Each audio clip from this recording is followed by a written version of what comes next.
sou Ana Lívero.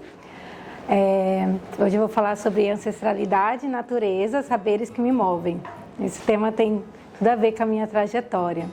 Sou cuiabana, nasci dia 20 de dezembro, sagitariana, solar, e sou filha de biólogos, um pai indigenista, um avô indígena, uma avó baiana e pro lado materno uma família italiana.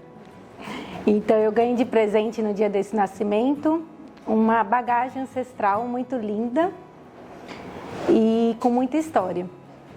E eu fui descobrindo que ao longo do meu crescer eu fui honrando e fui admirando muito todos esses saberes. A menina cuiabana vai com 5 anos para o norte do estado, junto com a família. Meu pai mudava bastante. E lá eu cresço em meio à floresta amazônica, numa cidade colonizada pelo sul. Então, meus cabelos cacheados se destacavam. E eu sempre, com espírito de aventura, gostava muito de ir com meu pai para a aldeia. Então, naquela época era difícil acesso. E eu faltava uma semana de aula e embarcava com ele num avião monomotor e viajava 2 horas sobre a floresta amazônica. E a diretora do colégio achava isso fantástico. E foi assim que eu fui movida, porque as pessoas à minha volta sempre me motivaram essa minha liberdade e a busca que eu tanto buscava.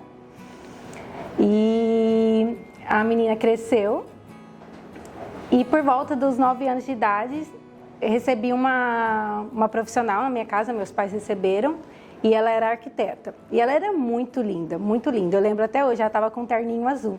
E eu perguntei para minha mãe, né, o que ela era. Ela falou, ela é arquiteta. Eu não sabia muito bem, mas eu achei a palavra linda e ela era linda. E eu falei assim, eu quero ser arquiteta. E aí eu cresci, né, falando que eu queria ser arquiteta. Então, dos 9 anos em diante, eu sempre falava que eu ia ser arquiteta. E ao mesmo tempo, essa paixão, né, pela minha história e por onde eu estava, que era na natureza. Cresci buscando isso. Com 16 anos eu já fui morar longe dos meus pais, junto com a minha irmã. Então a independência veio muito cedo e eu fui para a faculdade realizar meu sonho. Já entrando na faculdade querendo pesquisar arquitetura indígena. Isso era algo muito diferente, né? Porque ninguém se falava em uma arquiteta estar conectada, estar querendo descobrir, né, e documentar a arquitetura indígena. Aquilo não era pauta, não era falado. E aí me falaram, não, calma, o TCC não é agora, tipo, isso aí é no final da faculdade, e aqui não dá para documentar a arquitetura, né, que tem que fazer um projeto no final. Eu falei, não, eu vou documentar a arquitetura, porque eu já vi referências bibliográficas e, como sempre, tem o lado sagitariano, que é de confrontar e de questionar o porquê não. E aí a universidade aceitou e com 1 ano de faculdade eu já estava fazendo meu TCC. E eu passei, minha faculdade foi 5 anos integral. Nessa época meus pais moravam numa região bem confrontosa do Brasil, ambientalmente, então eu tinha muito pouco contato com eles. Eu passei 5 anos longe dos meus pais, praticamente, e todas as férias eu ia para a aldeia indígena. E aí eu passei meses, e nessas experiências eu ia sozinha, nunca tive uma experiência junto com meu pai, com alguém ali. Eu e um indígena, né, junto comigo, conhecido. E aí foram nesse lapso de vida, assim, que abre-se um parênteses, né, onde eu entendi muita coisa. E nela, o grande saber, né, que eu trago nessas vivências é o silêncio. E hoje, quando a Val falou da palavra silêncio, eu me emocionei, falei para ela, porque hoje de manhã, eu repassando o que eu ia trazer, esse é um dos grandes saber, né?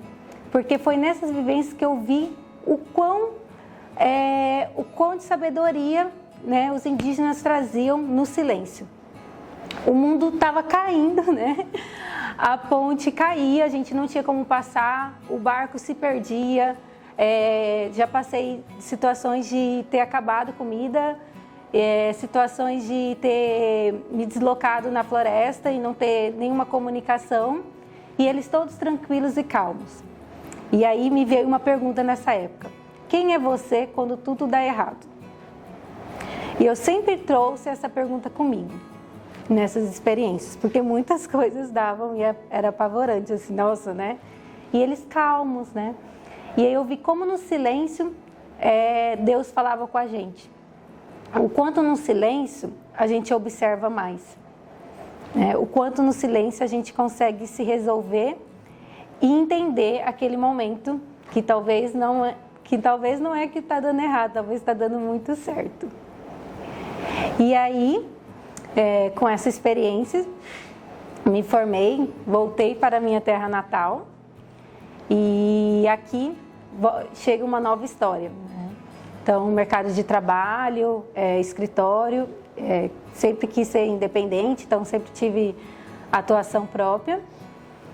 Só que eu ainda senti uma vontade, né, de me conectar ao meu trabalho com a natureza e com a minha vivência, com a minha ancestralidade. E aí eu crio o design de comunidades.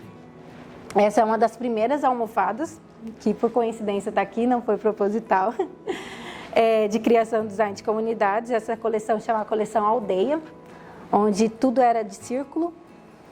E aí, aqui, eu me conecto mais profissionalmente, né, com o que eu falava, com o que eu trazia.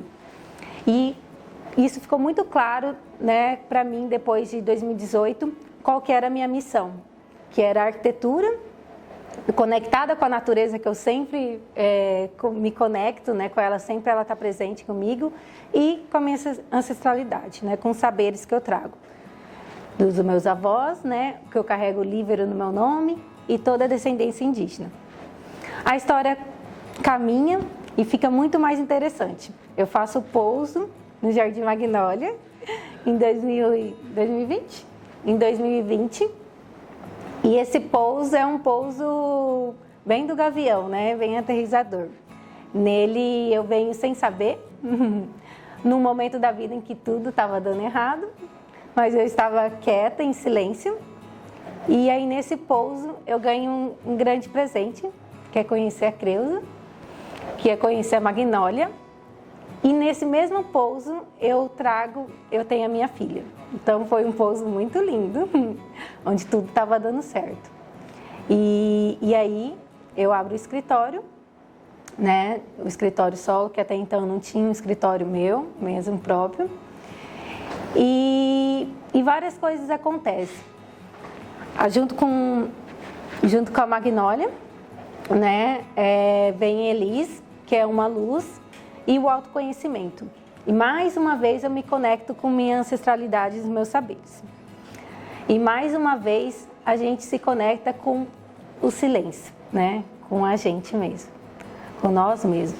Então, eu finalizo falando que o quão eu sou grata, né, por essa trajetória, o quão eu quero honrar cada vez mais e o quão eu sei que voos mais lindos vai ter com esses saberes, com essa ancestralidade que me impulsiona, com essa paixão pela minha profissão, né, e pelos acasos da vida, pelas histórias que são contadas e como tudo é conectado. E é nesse silêncio, né, peço sempre a Deus e aos meus guardiões que sempre me tragam esse silêncio para observar e ver esses milagres, esses dons, essas conexões que Deus faz. E é isso.